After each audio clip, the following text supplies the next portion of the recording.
আগামী জাতীয় সংসদ নির্বাচনকে সামনে রেখে আওয়ামী লীগ আগুন সন্ত্রাসে মেতে উঠেছে বলে অভিযোগ করেছেন বিএনপির কেন্দ্রীয় নির্বাহী কমিটির স্বেচ্ছাসেবক বিষয়ক সম্পাদক মীর শরফত আলী সপু।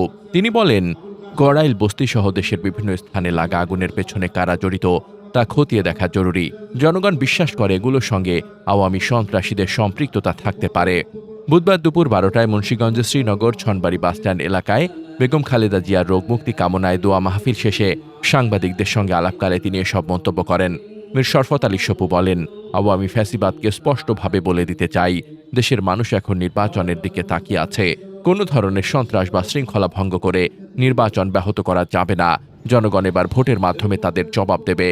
অনুষ্ঠানে অতিথি হিসেবে উপস্থিত ছিলেন মুন্সিগঞ্জ জেলা বিএনপির আহ্বায়ক সদস্য আলহাজ মমিন আলী ও বীর মুক্তিযোদ্ধা আব্দুল কুদ্দুস থিরন।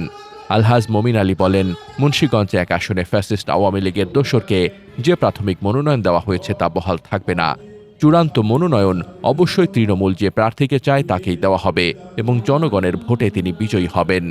এ সময় আরও উপস্থিত ছিলেন শ্রীনগর ইউনিয়ন পরিষদের চেয়ারম্যান তাজুল ইসলাম, মুন্সিগঞ্জ জেলা বিএনপির আহ্বায়ক সদস্য আওলাদ হোসেন উজ্জ্বল ও জসিমুল্লাহ, জেলা মহিলা দলের সভাপতি সেলিনা আক্তার বিনা, শ্রীনগর উপজেলা মহিলা দলের সদস্য সচিব কামরুন নাহার চৌধুরী অনু, শ্রীনগর উপজেলা বিএনপির সাবেক সাধারণ সম্পাদক দেলোয়ার হোসেন, সিরাজদি খান উপজেলার বিএনপির সাবেক সাধারণ সম্পাদক জসিমউদ্দিন খান খোকন, মুন্সিগঞ্জ জেলা যুব দলের যুগ্ম আহ্বায়ক প্রিন্স নাদিম ও মাসুদ রানা, জেলা নারী ও শিশু অধিকার ফোরামের সাংগঠনিক সম্পাদক মাহমুদ হাসান ফাহাদ, সিরাজদি খান উপজেলা ছাত্র দলের সভাপতি শাফকাত হোসাইন রকি সহ বিএনপি ও অঙ্গ সংগঠনের নেতাকর্মীরা।